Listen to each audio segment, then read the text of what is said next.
Hello friends, मेरा नाम सलमान है और आप देख रहे हैं लर्न विद सलमान। आज के लेक्चर में मैं आपको वर्चुअलाइजेशन के मुतालिक बताऊंगा कि वर्चुअलाइजेशन क्या होती है और हम इसको कहाँ यूज़ करते हैं और वर्चुअलाइजेशन के कौन कौन से इम्पोर्टेंट प्रोडक्ट्स वगैरह होते हैं। ठीक है, तो a brief introduction to virtualization. Basically क्या व्हाट इज़ वर्चुअलाइजेशन। वर्चुअलाइजेशन के अंदर क्या होता है कि ये एक इमेजनरी लेयर होती है जो हम अपने कंप्यूटर्स के ऊपर इंस्टॉल कर लेते हैं और उसके बाद जो होता है हम उसको उसके ऊपर हम मुख्तलिफ मशीन्स वगैरह भी क्रिएट कर सकते हैं या मुख्तलिफ सॉफ्टवेयर की वर्चुअलाइजेशन कर सकते हैं या डेटा सेंटर की। या बेसिकली ये एक रियल नहीं होती बल्कि ये एक इमेजनरी चीज़ होती है। ये मैं आपको डेमो में करूँगा तो फिर आपको नज़र आ जाएगा। वर्चुअलाइजेशन की जो टाइप्स होती हैं वो मुख्तलिफ टाइप्स होती हैं, जैसे हार्डवेयर वर्चुअलाइजेशन है, सॉफ्टवेयर है, डेटा सेंटर है, नेटवर्क वर्चुअलाइजेशन है। लेकिन हम यहाँ जो भी सब कुछ मैं आपको डेमो के साथ दिखाऊंगा वो सारा हार्डवेयर वर्चुअलाइजेशन होगी। ओके, हार्डवेयर वर्चुअलाइजेशन क्या होती है? Abstract underlying physical hardware from operating system and applications. Basically होता है क्या है कि हम क्या करते हैं, एक लेयर बना देते हैं अपने ऑपरेटिंग सिस्टम यानी विंडोज़ या लिनक्स के बीच में, जिसकी वजह से क्या होता है हम उस लेयर के ऊपर मुख्तलिफ ऑपरेटिंग सिस्टम को एट अ टाइम इंस्टॉल कर सकते हैं। Allow multiple guest operating system to run in parallel.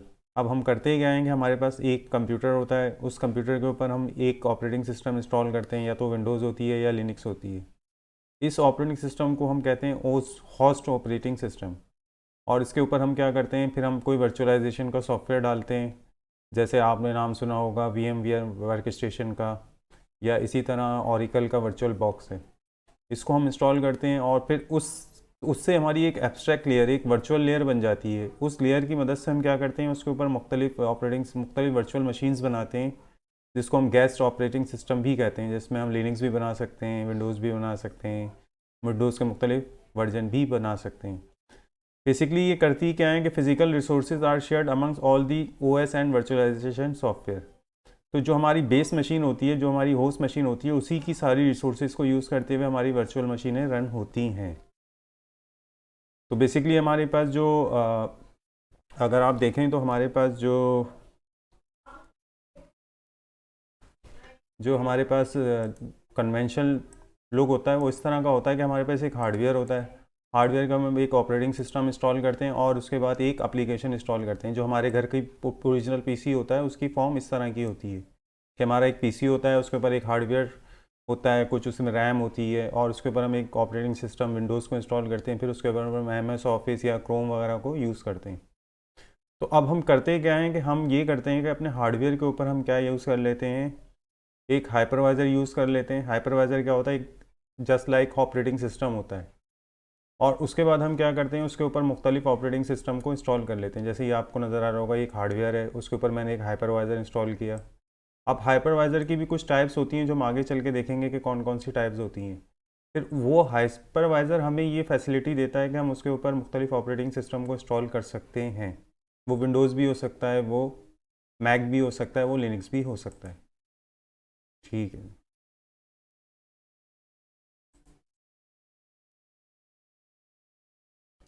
अच्छा, इसकी कुछ टर्मिनोलॉजीज़ हैं। जब भी आप वर्चुअलाइजेशन पे काम करेंगे तो ये बिल्कुल बेसिक सी टर्मिनोलॉजीज़ हैं। मैं पिछले 10 साल से वर्चुअलाइजेशन पे काम कर रहा हूँ और मेरा पूरे ऑफिस के अंदर 4 डेटा सेंटर हैं, वो सारे के सारे जो हैं वर्चुअलाइज हैं। तो इसके अंदर कुछ बेसिक टर्मिनोलॉजीज़ हैं। हम जैसे जैसे आगे अपने कोर्स को फॉरवर्ड करेंगे तो हमें कुछ नई नई चीज़ें पता चलेंगी। अभी बिल्कुल बेसिक लेवल पे मैं आपको चीज़ें बता रहा हूँ। होस्ट मशीन क्या होती है? जो फिजिकल मशीन, जो हमारा कंप्यूटर होता है, उसको हम होस्ट मशीन, फिजिकल मशीन भी कहते हैं। ठीक है। हाइपरवाइज़र क्या होता है? जो एक वर्चुअलाइजेशन सॉफ्टवेयर हम डालते हैं उसको हम कहते हैं hypervisor. For example VM workstation एक हाइपरवाइज़र है, ओरेकल वर्चुअल मशीन भी एक हाइपरवाइज़र है। अच्छा, hypervisor act as a true OS for the server. Server के ऊपर जो हम सर्वर की जब हम सीरीज स्टार्ट करेंगे तो हम देखेंगे कि उस पर हम अब हाइपरवाइज़र कौन सा इंस्टॉल करते हैं और उसकी क्या कॉन्फ़िगरेशन होती हैं। वर्चुअल मशीन्स क्या चीज़ होती है? Instance of virtual OS। जैसे हमने एक वर्चुअल मशीन बनाई, उसके बाद एक और वर्चुअल मशीन बनाई, तो उसको हम इंस्टेंसेस भी कहते हैं, कि हम उसको क्या कहते हैं, इंस्टेंसेस ऑफ VMs, या उसको हम गेस्ट ऑपरेटिंग सिस्टम भी कहते हैं। जब भी गेस्ट का मतलब है कि वो कोई वर्चुअल मशीन होगी, और अगर हमारे पास कोई होस्ट ऑपरेटिंग सिस्टम है तो इसका मतलब है वो हमारी बेस मशीन या फिज़िकल मशीन होगी। अच्छा, सबसे इम्पॉर्टेंट क्वेश्चन जो आता है वो ये आता है कि हम वर्चुअलाइज क्यों करते हैं मशीनों को, उसके पीछे क्या रीज़न है कि हम अपनी मशीनों को वर्चुअलाइज करते हैं। उसका जो सबसे बड़ा रीज़न है वो ये होता है कि हमारी जो फिज़िकल मशीन होती हैं, अगर आप उसको कभी उसकी कंजप्शन देखें कि उसकी डिस्क कंजम्पशन कितनी है, मेमोरी कंजम्पशन कितनी है, या CPU कंजम्पशन कितनी है, तो वो आप देखेंगे लेस देन 5% होती है। इसका मतलब है जो हमारा 95% रिसोर्सेज हैं फिज़िकल सर्वर की, वो तो वेस्ट हो रही हैं। तो उसको हम क्या करते हैं, उसको हम किसी तरह अपने यूज़ में ले लेते हैं। वो हम किस तरह से यूज़ में लेते हैं कि हम उसके ऊपर एक वर्चुअल लेयर बना लेते हैं और फिर वर्चुअल मशीन्स क्रिएट करते हैं जो वो बाकी रिसोर्सेज हैं उनको वो यूटिलाइज़ करती हैं। तो इसका सबसे बड़ा फ़ायदा यही है कि हमारी जो अनयूटिलाइज रिसोर्सेज हैं उनको हम यूटिलाइज़ कर लेते हैं।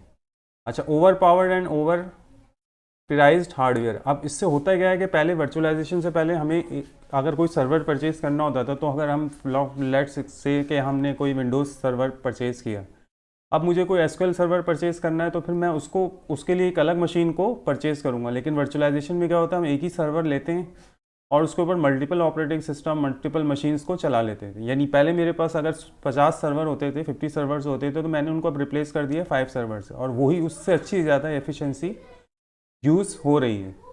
वर्चुअलाइजेशन जो है, जितने भी डेटा सेंटर आजकल बन रहे हैं, गूगल के डेटा सेंटर हैं, फेसबुक के डेटा सेंटर हैं, यूट्यूब के डेटा सेंटर हैं, उनमें जितनी भी हार्डवेयर या सर्वर्स हैं वो सारे वर्चुअलाइज हैं। यानी अब दुनिया में तकरीबन 90% मशीन्स जो डेटा सेंटर्स के अंदर हैं वो सारी वर्चुअलाइजेशन पे ही चल रही हैं, जिनमें से 80% जो है वो VMware के प्रोडक्ट यूज़ करती हैं।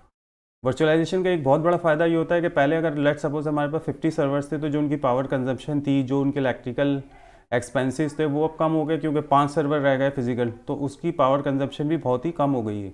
यानी लेट सपोज पहले इलेक्ट्रिक बिल हमारा आता था 1 लाख रुपीज़, तो अब वो आता है 10,000 रुपीज़। उसका एक और फ़ायदा भी ये रहता है कि अब वर्चुअलाइजेशन से क्या होता है, हाई एडमिनिस्ट्रेटिव लेबर कोस्ट, यानी जो हमारे जो सर्वर एडमिनिस्ट्रेटर थे या नेटवर्क एडमिनिस्ट्रेटर थे या सिस्टम एनालिस्ट थे, उन सब की कॉस्ट भी कम हो गई है। यानी अब मैं अकेला, अगर आप देखें तो मैं मेरे डेटा सेंटर के अंदर इस वक्त जो है वो 50 वर्चुअलाइज मशीनें चल रही हैं, और उनको खाली 2 या 3 इंजीनियर्स जो हैं उसको लुक आफ्टर कर लेते हैं।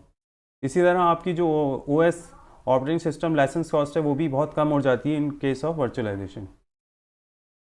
बेनिफिट्स क्या हैं? बेनिफिट्स जैसे मैंने आपसे डिस्कस किया था कि फ्यूअर सर्वर्स, अब हमें कुछ बहुत ही कम सर्वर्स चाहिए, पहले हमें बहुत ज़्यादा चाहिए था। विद बेटर सिस्टम यूटिलाइजेशन, यानी अब हम सिस्टम यूटिलाइजेशन पूरा यूटिलाइज़ कर रहे हैं और कम सर्वर में वही काम कर रहे हैं। Easier redundancy and disaster recovery. अच्छा, वर्चुअलाइजेशन से पहले अगर कोई सर्वर डाउन होता था तो फिर उसको अप करने के लिए काफ़ी टाइम लगता था, लेकिन वर्चुअलाइजेशन के बाद से ये हो गया कि अगर कोई चीज़ डाउन हो रही है तो विद इन मिनट और विद इन सेकेंड के अंदर हम उसको क्या कर सकते हैं, उसको हम अप एंड रनिंग कंडीशन में लेकर आ सकते हैं।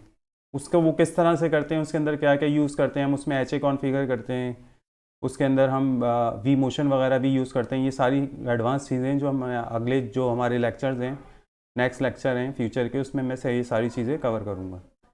थर्ड इसका जो बेनिफिट है कि डिक्रीज डाउन टाइम, उसमें हमें डाउन टाइम बहुत ही कम मिलता है। अच्छा, ability to leverage patches management, इससे हम क्या कर सकते हैं, अपनी पैच मैनेजमेंट, यानी हमें कोई अपडेट करना है या जो भी कुछ करना है वो वर्चुअलाइजेशन के अंदर करना बहुत ही ज़्यादा ईजी है। वर्चुअलाइजेशन के अंदर जो अगर आपको कोई मशीन क्रिएट करनी है तो वो सिंगल क्लिक पे भी हो जाती है। किस तरह से होती है हम देखेंगे, उसके अंदर हम देखेंगे क्लोनिंग किस तरह से होती है, उसका स्नैपशॉट किस तरह से लिया जाता है, एक मशीन से हम दूसरी मशीन विद इन सेकेंड्स के अंदर क्रिएट कर सकते हैं। इसके अलावा हम क्या कर सकते हैं, हम अपनी जो है रिसोर्सेज को भी शेयर कर सकते हैं। तो ये कुछ बेनिफिट्स थे जो वर्चुअलाइजेशन के थे। माइग्रेशन, आप वर्चुअलाइजेशन को किस तरह से अचीव कर सकते हैं। लेट सपोज आपके पास कोई फिजिकल मशीन चल रही है, आपका फिजिकल सर्वर है, तो आप क्या करेंगे, आप उसको माइग्रेट कर सकते हैं। इस तरह की माइग्रेशन के अगर हम फिजिकल मशीन को वर्चुअल मशीन में चेंज कर रहे हैं, इसको हम करते हैं P2V कन्वर्जन, यानी फिजिकल टू वर्चुअल कन्वर्जन। और ये इसी तरह से मैंने भी अपने डेटा सेंटर के अंदर आज से तकरीबन 7-8 ईयर बैक में जितनी भी मेरी फिजिकल मशीन्स थी उसको मैंने कन्वर्ट कर दिया था वर्चुअल मशीन में। उसके लिए मैंने एक कन्वर्टर यूज़ किया था, VMware कन्वर्टर टूल, वो आपको भी मैं बताऊंगा किस तरह से यूज़ करते हैं। अच्छा, new VMware created from image of existing OS and applications. अभी अगर हमारे पास कोई मशीन बनी हुई है और मुझे सेम उसी तरह की कोई मशीन चाहिए, तो मैं क्या करूँगा, मैं उसको उसी मशीन से क्रिएट कर लूँगा जो मेरे पास एग्जिस्टिंग मशीन आ रही है with in the few clicks. Turn off physical start VM and done.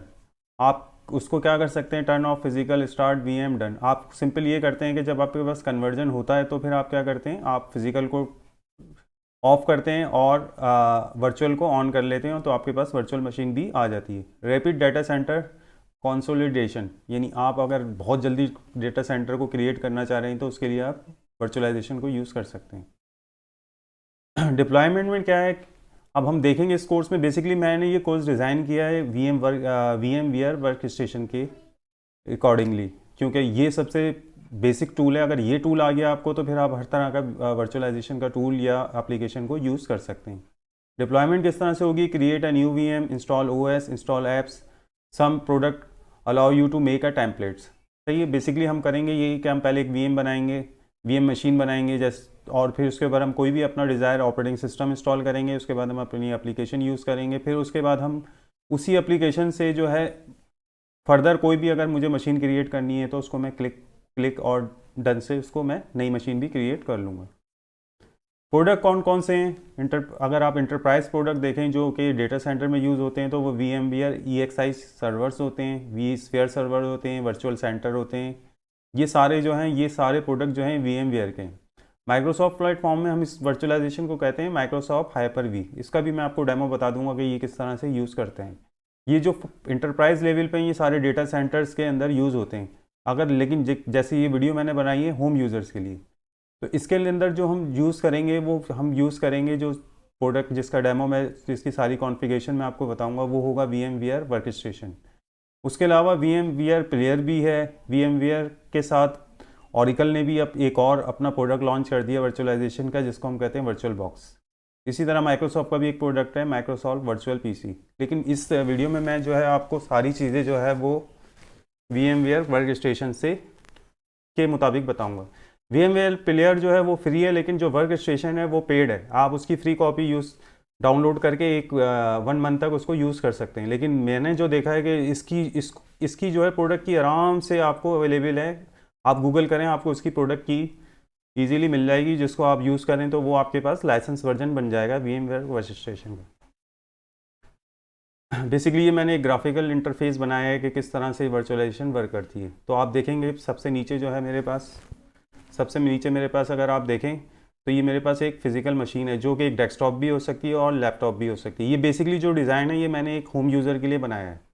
उसके अंदर हमारे पास CPU होगा, रैम होगा, IO के लिए भी कुछ चीज़ें लगी हुई होंगी। उसके ऊपर हम कोई भी अपना फिज़िकल मशीन पे कोई भी ऑपरेटिंग सिस्टम इंस्टॉल करते हैं, जैसे विंडोज़, लिनक्स, OS कर सकते हैं। उसके ऊपर बाद हम क्या करते हैं, फिर हम कोई भी हाइपरवाइजर, कोई भी हम ऐसा सॉफ्टवेयर यूज़ करते हैं जो हमें वर्चुअलाइजेशन प्लेटफॉर्म प्रोवाइड करता है। इस केस में मैं इसमें करूँगा VM वर्कस्टेशन।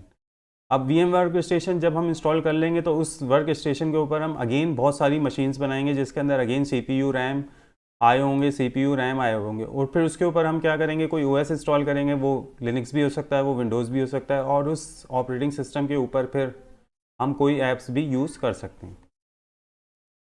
अच्छा, मैंने आपको बताया था जो चीज़ हम इंस्टॉल करेंगे जिससे हमें एक एब्स्ट्रैक्ट लेयर बनती है, उसको हम कहते हैं हाइपरवाइज़र। हाइपरवाइज़र की 2 टाइप होती हैं। एक होता है हमारे पास टाइप 1 हाइपरवाइज़र, एक होता है हमारे पास टाइप 2 हाइपरवाइज़र। जो टाइप 1 हाइपरवाइज़र होता है वो हम सारे डेटा सेंटर्स में यूज़ करते हैं। जैसे मेरे ऑफिस के अंदर जो डेटा सेंटर है उसमें मैं हर सर्वर के ऊपर टाइप 1 हाइपरवाइज़र यूज़ कर रहा हूँ। लेकिन होम कंप्यूटर के ऊपर हम टाइप 1 हाइपरवाइज़र यूज़ नहीं करते, हम उस पर यूज़ करते हैं टाइप 2 हाइपरवाइज़र। तो बेसिकली इन दोनों में डिफरेंस ये होता है कि जो टाइप 1 हाइपरवाइज़र होता है वो डायरेक्ट आपके हार्डवेयर के ऊपर इंस्टॉल होता है, यानी हम कोई ऑपरेटिंग सिस्टम इंस्टॉल नहीं करते, हम डायरेक्ट उसके ऊपर क्या करते हैं, कोई हाइपरवाइज़र या कोई ऐसा एप्लीकेशन इंस्टॉल कर लेते हैं जिसके ऊपर हम डायरेक्ट वर्चुअल मशीन क्रिएट कर सकते हैं। जबकि टाइप 2 के अंदर जो कि हम जिसका मैं डेमो दूंगा, उसके अंदर हम पहले कोई ऑपरेटिंग सिस्टम होता है हमारी मशीन के ऊपर, जैसे हमारे लैपटॉप या PC के ऊपर, जैसे विंडोज़ हो गया, फिर उस विंडोज़ के ऊपर हम एक एप्लीकेशन यूज़ करते हैं। मेरे केस के अंदर ये VM वर्कस्टेशन होगा। तो क्योंकि मैंने ऑपरेटिंग सिस्टम के बाद हाइपरवाइज़र को इंस्टॉल करा है तो ये मेरा टाइप 2 हो जाएगा, और उसके बाद हम इस पर अपनी वर्चुअल मशीन को इंस्टॉल कर लेंगे। हमारे केस के अंदर ये जो हाइपरवाइज़र है वो कहलाएगा वीएम वर्क स्टेशन।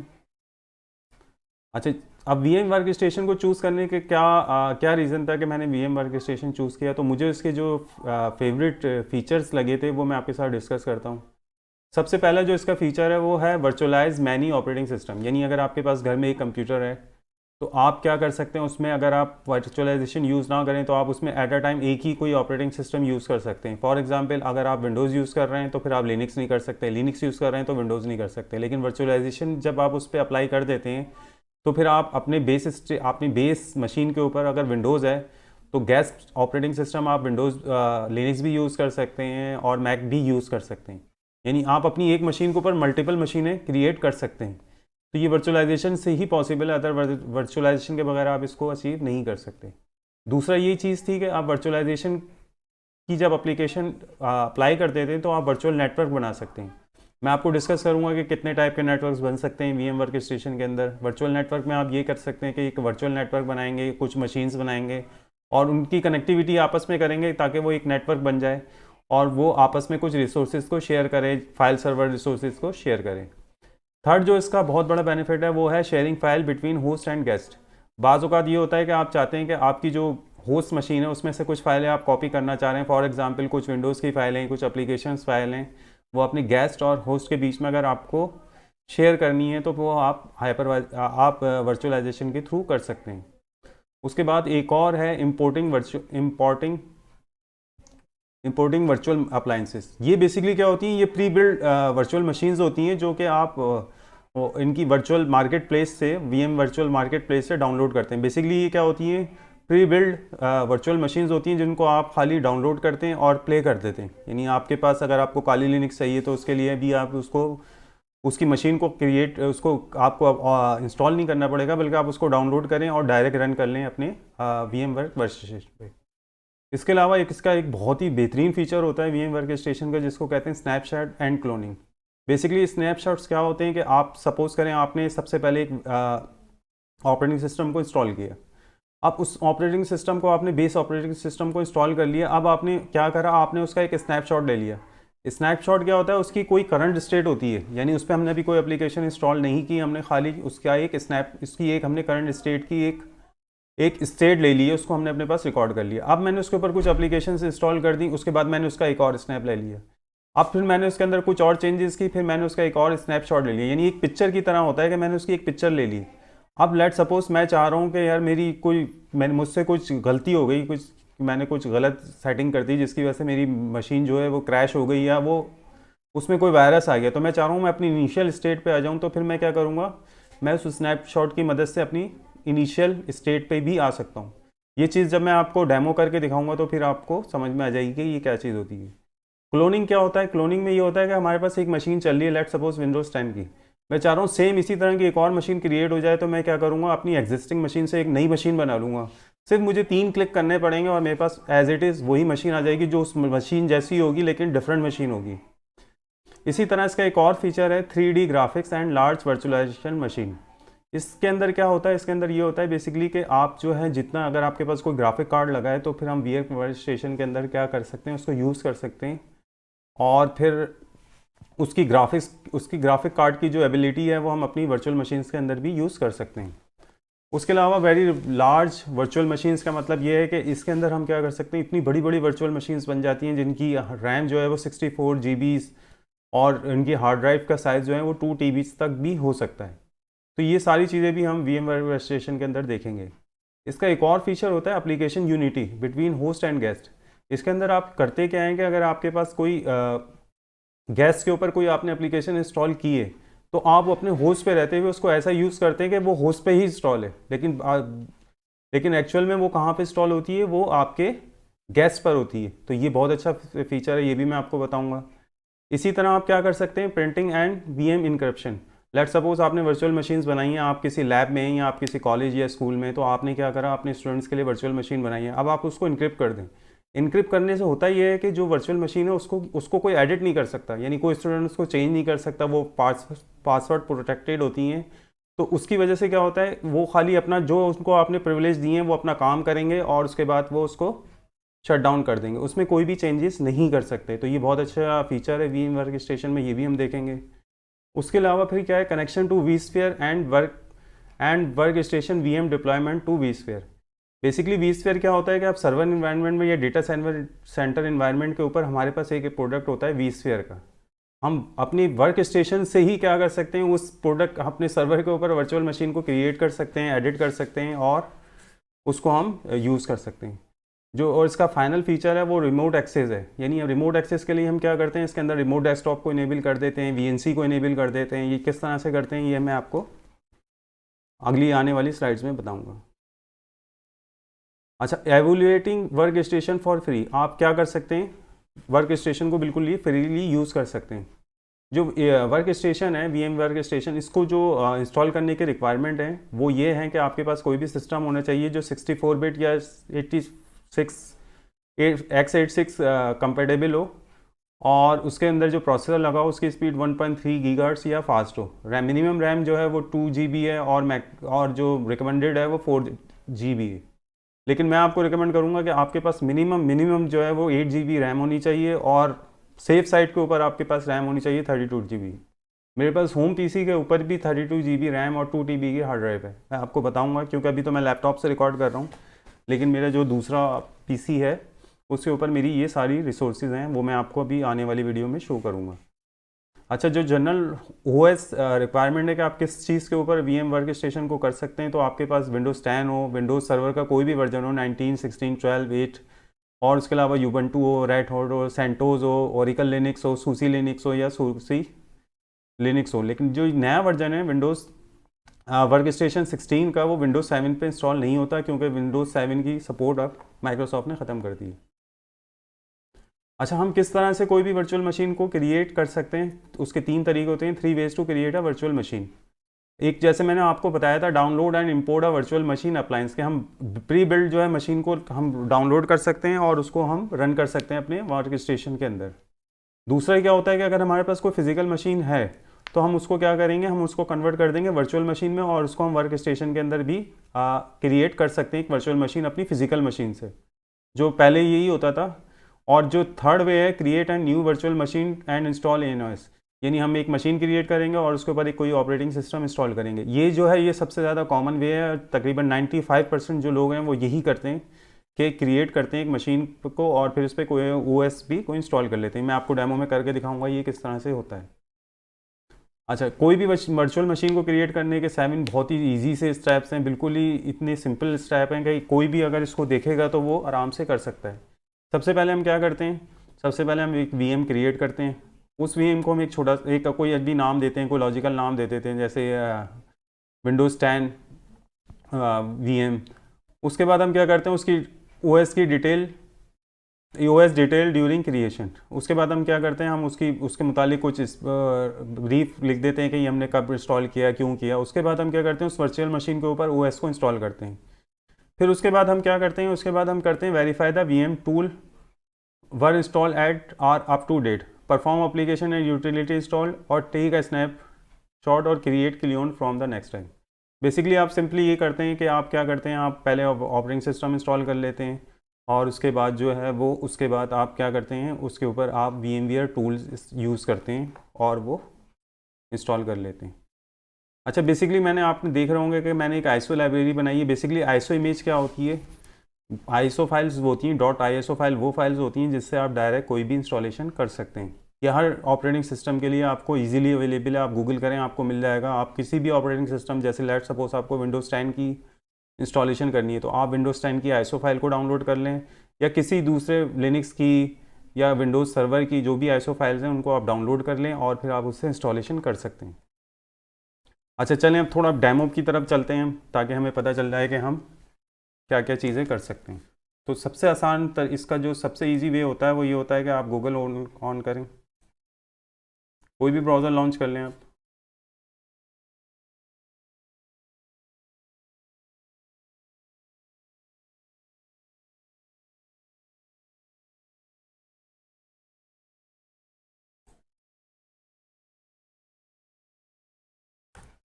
कोई भी सर्च इंजन खोल लें, जैसे मैंने यहाँ गूगल खोल लिया। यहाँ पे आप टाइप कर लें VM VMware work station downloads. फिर आपके पास ये फर्स्ट लिंक आ गया, हम इसी को ओपन कर लेते हैं। Open in new tab.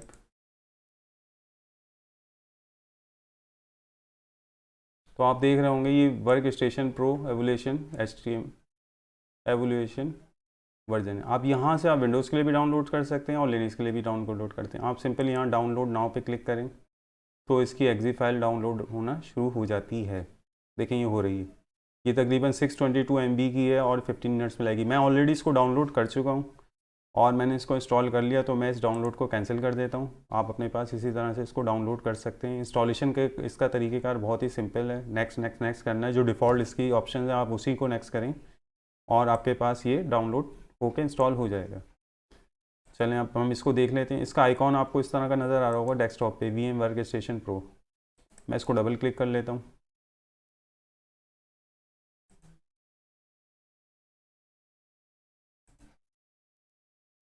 तो ये आपको कुछ इस तरह का इंटरफेस नज़र आ रहा होगा।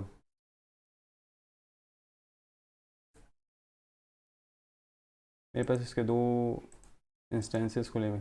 तो ये आपको नज़र आ रहा होगा VM वर्क स्टेशन। हम देख लेते हैं ये कौन सा वर्जन है। अगर आप देखेंगे तो ये है मेरे पास जो वर्जन है, बिल्कुल लेटेस्ट वर्जन है VM 16 प्रो। और आप देख रहे हैं ये लाइसेंस हो चुका है। आप भी इसकी इजीली की निकाल सकते हैं, गूगल कीजिए आपको मिल जाएगी। तो ये आपके पास देखें नो एक्सपायरेशन आ रही है और इसका वर्जन है 16.1। ये बिल्कुल लेटेस्ट वर्जन है, आप इसको ईजिली डाउनलोड कर सकते हैं। ऊपर आपको नज़र आ रहा होगा ये VM वर्क स्टेशन है। बेसिकली ये वाला जो पैन है लेफ़्ट साइड के ऊपर, इसको हम कहते हैं लाइब्रेरी पैन। इसमें जितनी भी हम वर्चुअल मशीन क्रिएट करेंगे वो सारी यहाँ पे आपको यहाँ पे ड्रिल डाउन नज़र आ रही होंगी। अभी अभी अगर आप देखें इस मेन कंसोल पे तो ये आपको होम नज़र आ रहा होगा और यहाँ पे आपको कुछ ऑप्शंस नज़र आ रहे होंगे। जैसे इसके अंदर हम क्या कर सकते हैं, क्रिएट न्यू वर्चुअल मशीन। कि अगर हमारे पास कोई वर्चुअल मशीन हमें बिल्कुल स्क्रैच से बनानी है तो हम यहाँ से कर सकते हैं। सेकंड ऑप्शन नज़र आ रहा है ओपन है वर्चुअल मशीन। तो मैंने आपको बताया था ना कि अगर हमारे पास कोई प्री बिल्ड वर्चुअल मशीन है या हमने पहले कहीं बनाई भी है तो हमने सेव की है तो हम उसको यहाँ से जाके ओपन कर सकते हैं। जैसे मैं क्या कर सकता हूँ, मैं आपको एक वर्चुअल मशीन ओपन करके दिखाता हूँ। ये मैंने इसको यहाँ से कर दिया।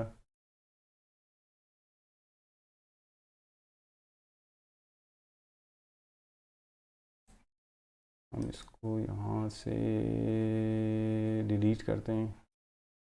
Close tab favourite rename remove ये इसलिए नहीं हो सकती कि अभी पावर ऑन है। मैं इसको पावर ऑफ कर देता हूँ। मैंने इसको पावर ऑफ कर दिया। पावर ऑफ कर दिया तो ये थोड़ी देर में पावर ऑफ होगी तो ये इसकी जो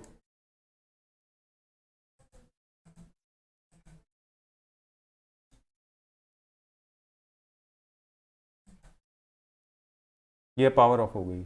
अब हम इसको पावर ऑन भी कर सकते हैं, एडिट भी कर सकते हैं। अब मैं इसको राइट क्लिक करता हूँ तो ये देखें अब ये रिमूव का ऑप्शन इनेबल हो गया। मैंने इसको क्या कर दिया, रिमूव कर दिया। लेट सपोज जब आप इंस्टॉलेशन करेंगे तो आपको इस तरह की स्क्रीन नज़र आएगी। अब मेरे पास ये मशीन जो है मेरी हार्ड ड्राइव पर सेव है। अगर मुझे इसको ओपन करनी है तो मैं क्या करूँगा, ओपन वर्चुअल मशीन पे आऊँगा। जैसे ही मैं इसको क्लिक करूँगा तो ये पूछेगा कि किस फोल्डर में आपकी वर्चुअल मशीन सेव है। तो मैंने एक वर्चुअल मशीन का फ़ोल्डर बनाया है VMs के नाम से। ये आपको VM के नाम का नज़र आ रहा होगा। इसके अंदर मैंने 3 वर्चुअल मशीनें बना के रखी हैं। मैंने ओपन करनी है अभी विंडोज़ 2016 सर्वर। मैं इसको डबल क्लिक कर लूँगा तो यहाँ आपको एक फ़ाइल नज़र आ रही होगी। ये VMX एक्सटेंशन की फ़ाइल होती है। इसको हम ओपन कर लेते हैं।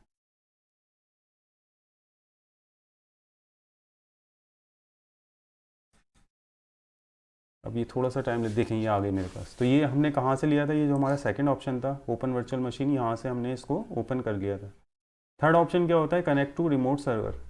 ये ऑप्शन कहाँ यूज़ होता है कि अगर आपके पास कोई सर्वर वर्चुअलाइजेशन सॉफ्टवेयर यूज़ हो रहा है, जैसे मेरे ऑफिस के अंदर ये यूज़ हो रहा है। मेरे पास जितने भी सर्वर्स हैं वो सारे सर्वर्स के ऊपर जो वर्चुअलाइजेशन का सॉफ्टवेयर हुआ है वो vSphere हुआ है। तो मैं उससे भी कनेक्ट कर सकता हूँ। जैसे मैं इसको कलेक्ट करूँगा तो ये मुझसे सर्वर का नाम पूछेगा। या तो आप नाम डाल दें, यहाँ पे IP डाल दें। IP डालना बहुत ज़्यादा इजी होता है। फिर यूज़र नेम लिखें और पासवर्ड लिखें तो ये आपको कनेक्ट कर देगा। ये जो मेरी अभी नेक्स्ट आने वाली वीडियोज़ हैं तो मैं आपको बताऊंगा कि किस तरह से, क्योंकि मेरे पास एक वर्चुअल सर्वर बना हुआ है एक मशीन के ऊपर, जिससे मैं आपको ये तीनों ये चीज़ें करूँगा। तो इसी लैब के अंदर तो हम ये 2 चीज़ें तो बहुत ईजिली कर सकते हैं। एक तो हम नई मशीन क्रिएट कर सकते हैं, दूसरे हम एक कोई वर्चुअल मशीन को ओपन भी कर सकते हैं। चलें अभी हम इस केस के अंदर एक नई मशीन बनाते हैं विंडोज़ 10 की। उसके लिए क्या करना होगा, इस प्लस के साइन को क्लिक कर लें। जैसे ही आप क्लिक करेंगे आपके पास एक विज़िट शुरू हो जाएगा जो पूछेगा कि आप क्या करना चाह रहे हैं। तो मैं क्या करूँगा, टिपिकल पे ही कनेक्ट कर दूंगा कि मुझे एक वर्क स्टेशन पे एक वर्चुअल मशीन को क्रिएट करना है। ये इजी है।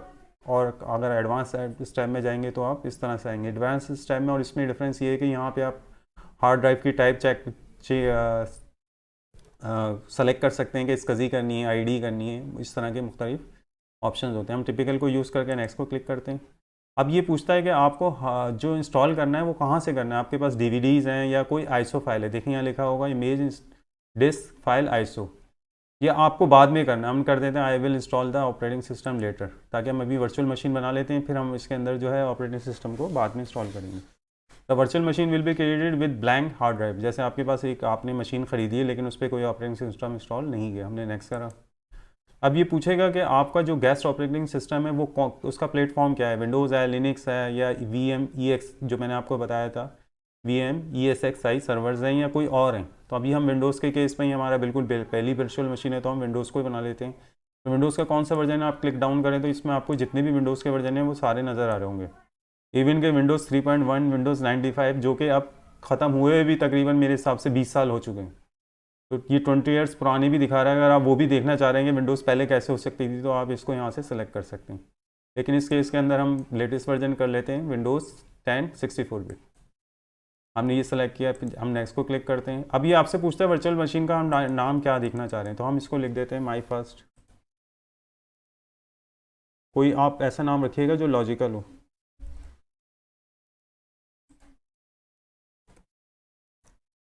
फर्स्ट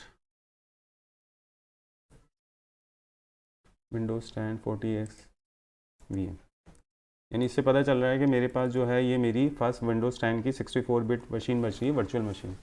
उसके बाद आपसे ये लोकेशन पूछेगा कि इसकी लोकेशन क्या होनी चाहिए, आप इसको इस वर्चुअल मशीन को कहाँ किस फोल्डर में क्रिएट करते हैं। तो इसका एक रूल ऑफ थंब है कि मैंने एक फ़ोल्डर बनाया हुआ है D ड्राइव के ऊपर VMs के नाम से, तो मैं उसी ड्राइव में जाता हूँ, मैं D को एक्सपेंड करता हूँ और यहाँ मुझे एक VM का फ़ोल्डर नज़र आएगा, ये रहा। मैं इस पे जाऊँगा। उसके बाद मेरे यहाँ पे मैंने सब फोल्डर बनाए हुए हैं जैसे विंडोज़ 7 32। इसी तरह मैं यहाँ एक नया फोल्डर क्रिएट कर लेता हूँ और उसको मैं नाम दे देता हूँ विंडोज़ -10। इसके अंदर मैं इसको इंस्टॉल करूँगा, इस मशीन को। इसको मैंने ठीक है, ये मैंने इसको सेलेक्ट करके ओके कर लिया। तो आप देखेंगे ये इसकी लोकेशन ये आ गई। ठीक है, उसके बाद हम करते हैं नेक्स्ट। जैसे ही हम नेक्स्ट कर देंगे, बाय डिफ़ॉल्ट जो है ये 60 GB जो है वो हार्ड ड्राइव एलोकेट करता है वर्चुअल मशीन को। आप क्या कर सकते हैं, इसको चेंज भी कर सकते हैं। अगर आपकी हार्ड ड्राइव बड़ी है तो आप इसको क्वाइट फाइन होती है, अदरवाइज़ आप इसको चेंज भी कर सकते हैं। मैं 60 GB मेरे लिए इनफ है तो मैं इसको यूज़ करूँगा। जो मोस्ट इंपॉर्टेंट फंक्शन है वो ये दो है, store virtual disk as a single file और split virtual disk into multiple images. अब इन दोनों में फ़र्क क्या होता है, इसमें ये होता है कि जो वर्चुअल मशीन बनती है अगर आप सिंगल फाइल में कहेंगे तो आपके उस फोल्डर में सिर्फ एक ही फाइल आपको विजिबल होगी, जबकि अगर आप ये करेंगे split virtual disk into multiple files तो इसके अंदर क्या होती है, वर्चुअलाइजेशन के अंदर हम आगे पढ़ेंगे बहुत सारी फाइल्स होती हैं जिनमें से कुछ कॉन्फ़िगरेशन फाइल होती हैं, कुछ डिस्क फाइल होती हैं, कुछ स्नैपशॉट फाइल्स होती हैं। तो अगर अपनी वर्चुअल मशीन क्रिएट करनी है, जैसे आपने घर पे अपनी वर्चुअल मशीन को क्रिएट कर लिया और मैं चाह रहा हूँ मैं ऑफिस में लेके जाऊँ और उसको रन कर लूँ, तो मैं उसके लिए फिर मैं क्या ऑप्शन चूज़ करूँगा, split virtual disk into multiple file. इससे ये होगा कि मैं इसको मल्टीपल जगह पे रन कर सकता हूँ। सिंगल मशीन को अगर आप सिंगल PC पे यूज़ कर रहे हैं तो बहुत अच्छा है, लेकिन अगर आप उसको लेके मूव करना चाह रहे हैं तो आप इसको इस सेकंड ऑप्शन को ही चूज़ करें और डिफ़ॉल्ट में यही ऑप्शन आता है। हम इसको नेक्स्ट कर लेते हैं। उसके बाद ये आपको समरी देगा कि आपने क्या दिया था, क्या लोकेशन दी थी, कितनी उसके अंदर कितनी रिसोर्सेज दी थी। जैसे इसके अंदर नेटवर्क एडॉप्टर में जो नेटवर्क टाइप आ रही है वो नेट, वो क्या होती है वो मैं आपको बाद में बताऊँगा। हम इसको फिनिश कर देते हैं। जैसे ही मैं फिनिश करूँगा देखेंगे आप एक वर्चुअल मशीन जो है वो क्रिएट हो जाएगी हमारे पास लेफ्ट साइड पे। अभी हमारे पास वर्चुअल मशीन तो क्रिएट हो गई, लेकिन हमने अभी इसके ऊपर कोई ऑपरेटिंग सिस्टम इंस्टॉल नहीं किया। ऑपरेटिंग सिस्टम इंस्टॉल करने के लिए आप सिंपल क्या करें, आप कुछ भी नहीं करें, आप एक ऑप्शन होता है या तो इसको राइट क्लिक कर लें या आप क्या करें, इसको जैसे सेलेक्ट करेंगे तो ये आपको एक प्रीव्यू विंडो में दिखा रहा होगा कि हम क्या क्या कर सकते हैं। Power on this virtual machine कर सकते हैं, एडेड। तो और इसमें ये बता भी रहा है कि आपके पास क्या चीज़ें आ रही हैं, मेमोरी कितनी है, 2 GB है, प्रोसेसर 2 GB है, और 2 प्रोसेसर्स हैं, हार्ड ड्राइव इसमें 60 GB है। इसी तरह इसके अंदर जो CD-ROM लगी है और ये मुख्तलिफ चीज़ें लगी हुई है, इसकी हार्डवेयर की डिटेलें हम अभी देखेंगे। सबसे पहला काम जो हमें करना होगा किसी भी वर्चुअल मशीन को क्रिएट करने में, हम उसको सबसे पहले हम उसको करते हैं एडिट। एडिट दो तरीके से हो सकता है, आप राइट क्लिक करें और यहाँ आपको एडिट नज़र आ रहा होगा या सेटिंग नज़र आ रही होगी, या तो आप यहाँ से कर लें या फिर आपको यहाँ पे एडिट वर्चुअल मशीन आ रही होगी। जो सबसे प्रीफर्ड तरीका है वो यही होता है, राइट क्लिक करें और आप चले जाएँ सेटिंग में। अब ये सेटिंग के अंदर आपको नज़र आ गई, आप देखेंगे तो मैंने बताया था कि आपको वर्चुअल, अब जो ये VMware वर्कस्टेशन 16 है, इसके अंदर हम मैक्सिमम 128 GB तक जो है इसको रैम एलोकेट कर सकते हैं, लेकिन मेरे क्योंकि सिस्टम में इतनी रैम है नहीं, 8 GB है, तो मैं इसको कर लेता हूँ 2 GB, मेरे हिसाब से सही है। ठीक है, प्रोसेसर में अगर आप देखेंगे तो आप ड्रॉप डाउन में देखेंगे मैं 32 नंबर ऑफ़ प्रोसेसर यूज़ कर सकता हूँ, और इसको मैं 32 जो है इसके कोर बना सकता हूँ। यानी अगर आप देखेंगे टोटल प्रोसेसर कोर्स कितनी बन सकती हैं, 1024। ये किसी सर्वर में भी नहीं होती। मेरे पास जो सर्वर लगे हैं उनमें मैक्सिमम 32 कोर्स हैं और 32 प्रोसेसर हैं, लेकिन ये जो है 16 कोर हैं और 16 प्रोसेसर हैं, लेकिन ये बहुत ज़्यादा है, तो इसको हम कम कर लेते हैं। हम इसको 2 कोर और 2 प्रोसेसर पे भी रख लेते हैं। ठीक है, हार्ड ड्राइव को भी आप यहाँ से क्लिक करके उसकी साइज़ को भी चेंज कर सकते हैं कि अगर हमको हार्ड ड्राइव को चेंज करना है कि आप उसको उसके साथ क्या क्या कर सकते हैं, तो वो भी हम यहाँ से कर सकते हैं। वो किस तरह से करते हैं वो मैं जितनी भी नेक्स्ट वीडियोज़ हैं वो मैं आपको बताऊँगा। जैसे इसके अंदर आपको लगा रहा है कि आप हार्ड ड्राइव की कैपेसिटी को बढ़ा रहे हैं या कॉम्पैक्ट कर रहे हैं, तो हम इसको यहाँ से कर सकते हैं। ठीक है, उसके बाद ये आपके पास CD-ROM लगी हुई है, ये भी हम इसके अंदर क्या कर सकते हैं, इसकी चेंजेस कर सकते हैं। जैसे अब CD-ROM है, अभी ये फिजिकल ड्राइव में जो मेरी लैपटॉप के ऊपर जो हार्ड ड्राइव जो मेरी CD-ROM लगी है उसी को मैप किया हुआ है, लेकिन मैं अब क्योंकि क्या करना चाह रहा हूँ, कोई ऑपरेटिंग सिस्टम इंस्टॉल करना चाह रहा हूँ, तो आप किसको सेलेक्ट करेंगे, यहाँ पे आने के बाद आप करेंगे CD-ROM के अंदर यूज़ ISO इमेज फाइल, इसको क्लिक करेंगे और ब्राउज पे चले जाएंगे। जैसे ही ब्राउज पे जाएंगे तो फिर आपको क्या नज़र होगा, आपको कोई भी इसका ISO इमेज को इसके साथ अटैच करना पड़ेगा। मैंने अपनी D ड्राइव के अंदर पूरी एक ISO की लाइब्रेरी बनाई हुई है, ISOS के नाम से।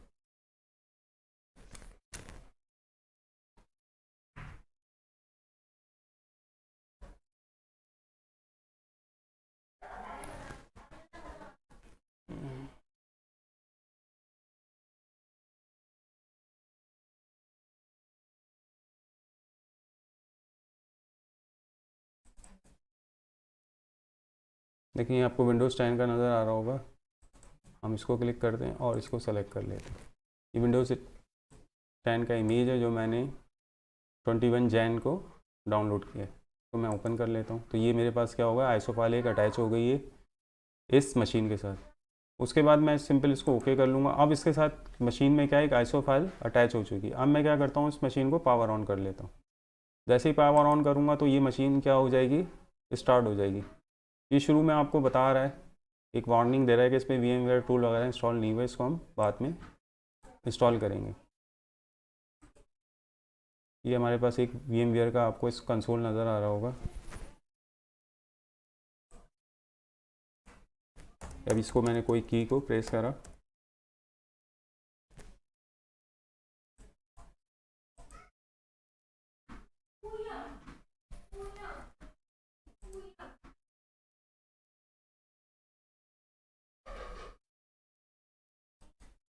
हम इसको रीस्टार्ट करते हैं, वो शायद प्रेस नहीं हुआ।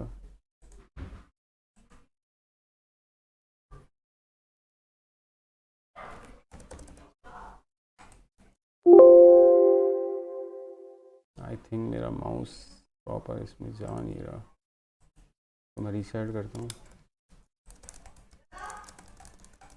अब ये मैंने अपने माउस को क्लिक कर लिया।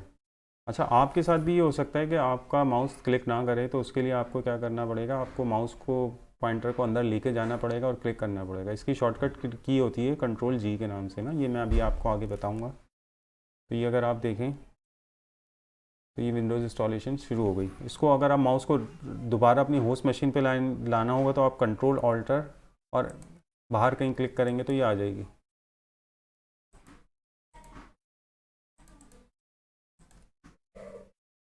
ये देखें मेरे पास आ गई। अब ये विंडोज़ लोड हो रही है। अब ये जैसे नॉर्मल हम विंडोज़ इंस्टॉल करते हैं कि हमारे पास लैंग्वेज यूनाइटेड स्टेट है, टाइम एंड फॉर्मेट ये है, सब कुछ सही है, और उसके बाद हम कर देते हैं नेक्स्ट। उसके बाद हम करते हैं इंस्टॉल नाउ। ये बिल्कुल बेसिक वर्चुअलाइजेशन का टॉपिक है ये बिल्कुल ही अभी बिल्कुल बिगनर लेवल्स का है। इसमें बिल्कुल भी मैंने कोई चीज़ एडवांस चीज़ मैंने कोई चीज़ डिस्कस ही नहीं की इसके अंदर, क्योंकि मैं खुद बहुत एडवांस चीज़ों पे काम कर रहा हूँ। तो ये तो बिल्कुल ही बेसिक सी चीज़ है। ये मेरे होम लैपटॉप पर है, मेरा बेटा इसको यूज़ करता है इस तरह से ना। उसने बहुत सारी वर्चुअल मशीन्स बनाई हुई हैं गेम्स के लिए। अच्छा, अब इसके अंदर आपके पास बहुत सारे एडिशन आते हैं। हम फिलहाल इसमें सेलेक्ट कर लेते हैं विंडोज़ प्रो एन। एन का मतलब होता है नेटवर्क सपोर्टेड। इसको हम नेक्स्ट कर लेते हैं।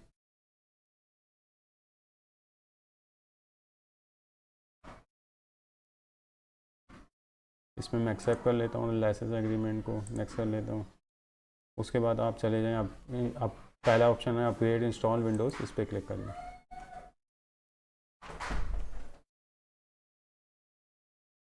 तो क्लोज़ कर दी। मेरा ख्याल ऑप्शन गलत हो गया, दोबारा इंस्टॉल ना पे जाएँ।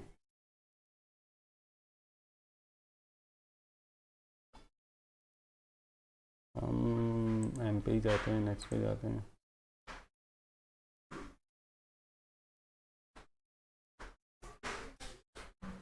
एक्सेप्ट करते हैं लाइसेंस एग्रीमेंट, नेक्स्ट पे जाते हैं। अच्छा, ये जो है अपग्रेड का ऑप्शन मैंने बाय सेलेक्ट कर लिया था बाय मिस्टेक। आपको करना है कस्टम इंस्टॉल और इन विंडोज़ इंस्टॉल ओनली। जब आप फ्रेंच इंस्टॉलेशन करें तो सेकंड पे क्लिक कर लें। इस पर हमने देखें, आपको नज़र आ रहा होगा कि जो हमने इसको एलोकेट की थी स्पेस 60 GB की, वो नज़र आ रही है। आप इसके पार्टीशन भी बना सकते हैं। जैसे अगर मैं चाह रहा हूँ इसमें एक 40 GB का सी पार्टीशन और 20 GB का डी बना दूँ, तो मैंने इसको सेलेक्ट किया और मैंने इसको कर दिया, इसको चेंज करके मैंने 4000 पे कर दिया।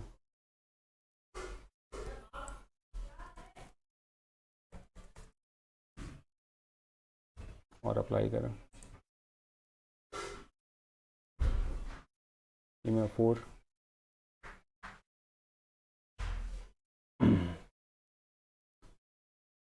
ये 4 GB का बन गया। हमने 40 GB का बनाया था, इसको डिलीट कर दिया।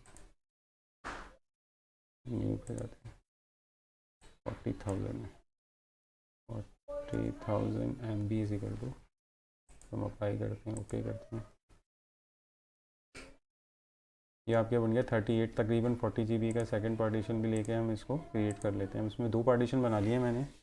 कुछ पार्टीशन जो है वो सिस्टम रिजर्व पार्टीशन होते हैं, जो विंडोज़ अपने लिए खुद बनाता है। हम जो हमारा 38.9 GB का, उसको सेलेक्ट करके नेक्स्ट करते हैं, तो विंडोज़ हमारी इस पार्टीशन पे इंस्टॉल हो जाएगी। अभी इंस्टॉलेशन शुरू हो गई है इसकी।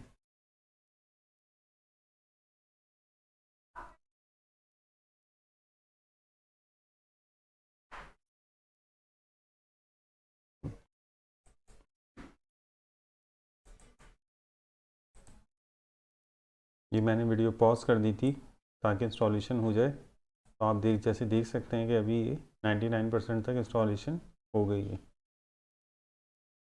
इंस्टॉलिंग फ़ीचर्स आप देख रहे होंगे कि ये अभी फ़ीचर इंस्टॉल कर रहा है। उसके बाद ये इंस्टॉलिंग अपडेट्स पे जाएगा और फिर ये फिनिशिंग अप पे चली जाएगी। विंडोज़ इंस्टॉल हमारी हो जाएगी।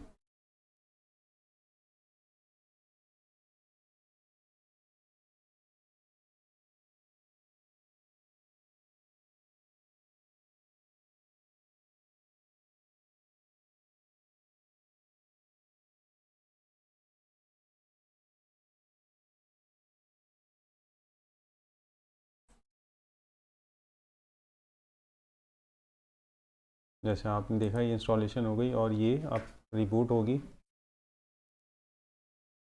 4 सेकेंड।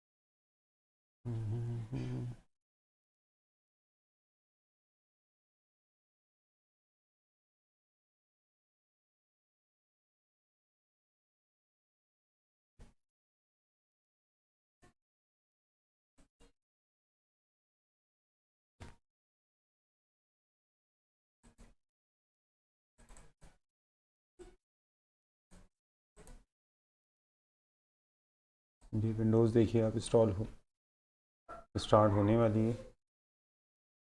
अच्छा, जो बेसिक यूज़र इसके अंदर कहाँ गलती करते हैं वो ये करते हैं, जो नए यूज़र होते हैं वो इस पर कंट्रोल ऑल्टर डिलीट कर देते हैं। कंट्रोल ऑल्टर डिलीट से ये होता है कि जो आपका बेस ऑपरेटिंग सिस्टम है जिस पे आप सारी इंस्टॉलेशन कर रहे हैं उसकी स्क्रीन पे लॉगिन होने का वो प्रॉम्प्ट कर देता है।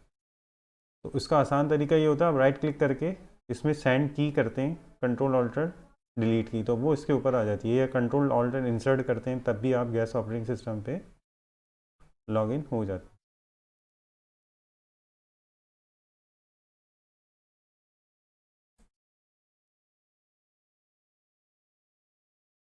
ये विंडोज़ काफ़ी टाइम ले लिया इसने, क्यों? इसका मुझे जो रीज़न लग रहा है, जो सबसे बड़ा रीज़न है, मैंने इसको 2 GB रैम दी थी। अगर मैं इसको 4 GB रैम देता तो ये बहुत जल्दी इंस्टॉल हो जाती। तो अगर आप अफोर्ड कर सकते हैं या आपके पास अवेलेबल हैं तो आप जब भी कोई इंस्टॉलेशन करें उसको रैम ज़्यादा दे दें, और जब वो एक बार इंस्टॉल हो जाए तो उसकी रैम को हम कम कर सकते हैं। तो हमने अभी इसको 2 GB दे दी, तो इसकी वजह से इसमें थोड़ा सा टाइम ज़्यादा लग रहा है, अदरवाइज़ ये बहुत जल्दी भी इंस्टॉल हो जाती है।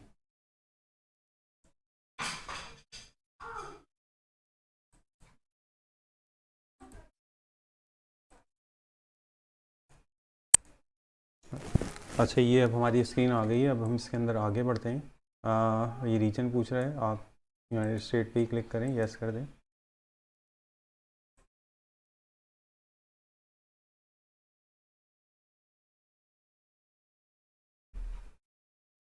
अब ये कुछ और इन्फॉर्मेशन आपसे पूछेगा, आपका जो लेआउट है कीबोर्ड का वो यूएस है, यस कर दें। स्किप कर दें इसको, कोई एक्स्ट्रा हमारा कीबोर्ड नहीं लगा।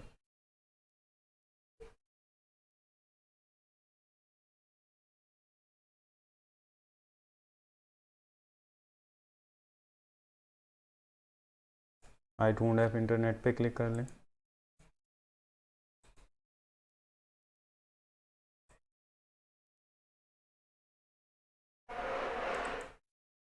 कंटिन्यू विद लिमिटेड सेटअप कर लें।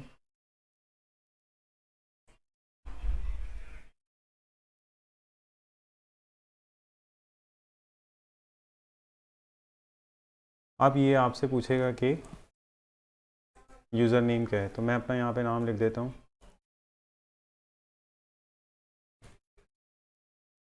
सलमान लिखा और नेक्स्ट करा। अब ये पासवर्ड पूछेगा, आप कोई भी पासवर्ड क्रिएट कर लें। उसके बाद नेक्स्ट का पूछेगा, वेरीफाई करना पड़ेगा आपको, कंफर्म पासवर्ड। उसके बाद आप अगेन नेक्स्ट क्लिक कर लें। अभी आपसे सिक्योरिटी क्वेश्चन पूछेगा, इसका आसान तरीका ये होता है, what is your first pet name. इसका आंसर मैं यही कर देता हूँ ताकि मैं इसको निकनेम, इसको भी मैं यही कर देता हूँ। थर्ड में पूछेगा, इसको भी मैं यही कर दूँ।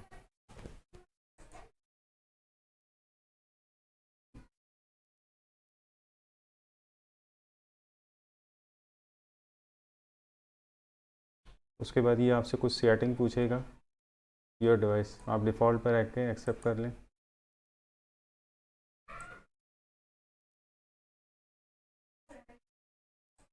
उसके बाद ये आपसे इसको नॉट नाउ कर दें। कॉर्टेना हेल्प होती है, इसको फ़िलहाल हम अभी यूज़ नहीं कर रहे। उसके बाद ये हमारी फर्स्ट स्क्रीन आ जाएगी।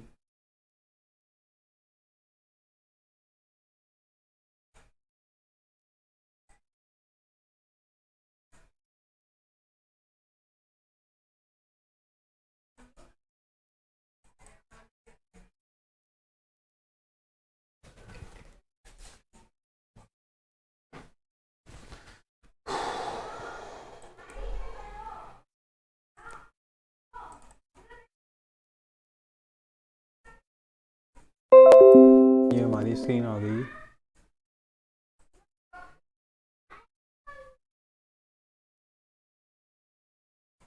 अच्छा, अब आपने दो काम करने। सबसे पहला काम, ये करना है कि आपने जितने इसमें जिस VMware ISO से इसकी इंस्टॉलेशन की थी उसको अनमाउंट करना है। अदरवाइज़ ये होगा जब आप रीस्टार्ट करेंगे बाय मिस्टेक अगर आपने कोई की दबा दी तो इंस्टॉलेशन दोबारा स्टार्ट हो जाएगी। तो अब मुझे इसको अनमाउंट करने के लिए मैं क्या करूँगा, राइट क्लिक करूँगा अपनी वर्चुअल मशीन पे और यहाँ मुझे एक ऑप्शन नज़र आ रहा होगा सेटिंग। पहला काम आपने ये करना है कि अपनी इमेज को जो थी जिससे इंस्टॉलेशन की थी उसको अनमाउंट करना है। फिर आप चले जाएंगे CD DVD पे और फिर इसको यूज़ फिज़िकल ड्राइव ये कर दें तो ये ISO इमेज जो होगी यहाँ से अनमाउंट हो जाएगी। अब नेक्स्ट टाइम ये जब भी बूट होगा या रिस्टार्ट होगा तो ये इंस्टॉलेशन के ऊपर नहीं जाएगा। पहला काम आपने ये करना है, इसको ओके कर दें।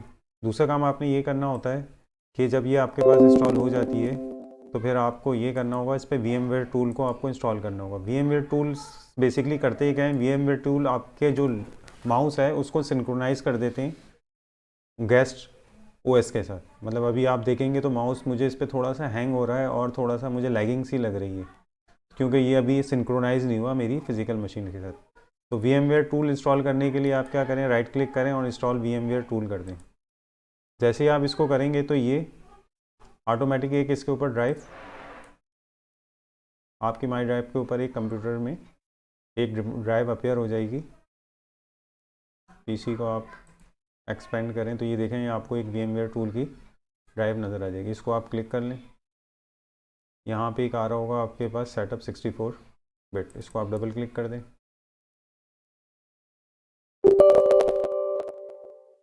इसको यस कर दें तो ये VMware टूल की इंस्टॉलेशन शुरू हो गई। अच्छा, ये इसके अंदर एक एरर आता है 16 वर्जन के अंदर के VMware के टूल जो होते हैं वो माउंट नहीं होते। तो अगर माउंट नहीं हो तो उसके लिए आप सिंपल यहाँ जाएं, सेटिंग में जाएं, वर्चुअल मशीन की सेटिंग में जाएं और यहाँ पे अगर आप देखेंगे तो यहाँ आपको एक फ्लॉपी ड्राइव नज़र आ रही होगी। वो फ्लॉपी ड्राइव को आपको क्या करना है, उसको सेलेक्ट करके रिमूव करेंगे तो फिर ये वो सारे जितने भी टूल हैं ये माउंट हो जाएंगे। अदरवाइज़ ये माउंट नहीं होते। तो आप परेशान ना हो अगर आपके पास ये टूल माउंट नहीं हो रहे आपके गेस्ट ऑपरेटिंग सिस्टम पे, तो आप वो उस ड्राइव को जाके यहाँ से रिमूव कर दें।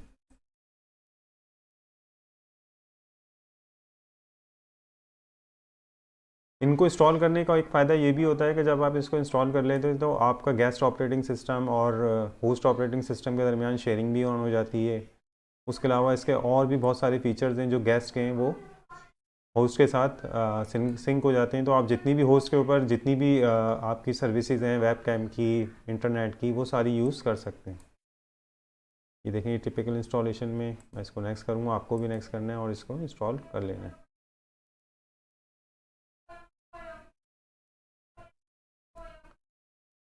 ये देखें ये सारे इंस्टॉल हो रहे हैं।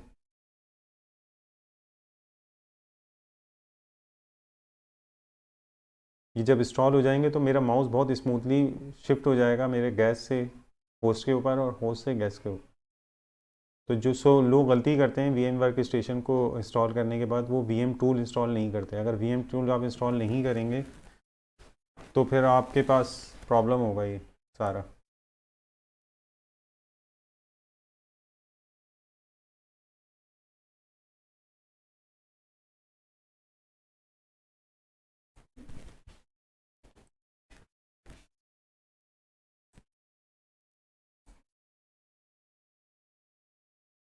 ये मुख्तलिफ हार्डवेयर ड्राइवर भी इंस्टॉल कर रहे हैं, आप भी कर लें इंस्टॉल।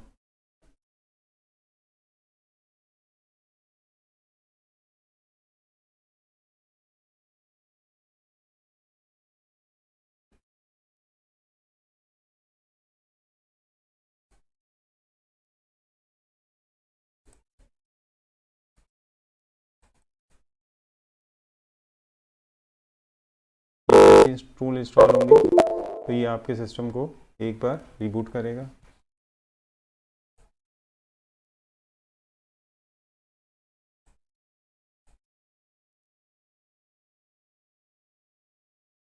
मैं पॉज कर दूंगा वीडियो को।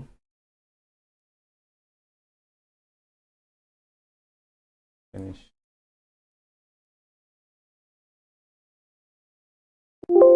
ये आपसे पूछेगा कि आपको सिस्टम रिबूट करना, आप यस कर दें। तो इस तरह से आपने देखा कि हमने सक्सेसफुली एक अपनी वर्चुअल मशीन को इंस्टॉल कर लिया। अब इसके अंदर जो सेटिंग्स होती हैं या जो भी इसके अंदर हमें जो रिकमेंडेड सेटिंग है या हम इसको दूसरी VMs के साथ किस तरह से कम्युनिकेट करेंगे, ये सारी चीज़ें अगर आप जानना चाहते हैं कि क्लोनिंग किस तरह से होगी और मुख्तलिफ इसकी सेटिंग्स किस तरह से होगी, तो उसके लिए मैं फिर एक और वीडियो बनाऊँगा जिसको देखने के बाद आपकी नॉलेज में बहुत इजाफा हो जाएगा कि इसको फुल फंक्शनल हम किस तरह से यूज़ कर सकते हैं। तो मैं उम्मीद करता हूँ आपको ये वीडियो पसंद आई होगी। आप मेरे चैनल को सब्सक्राइब करें और शेयर करें मेरी वीडियो को। Thank you very much for viewing.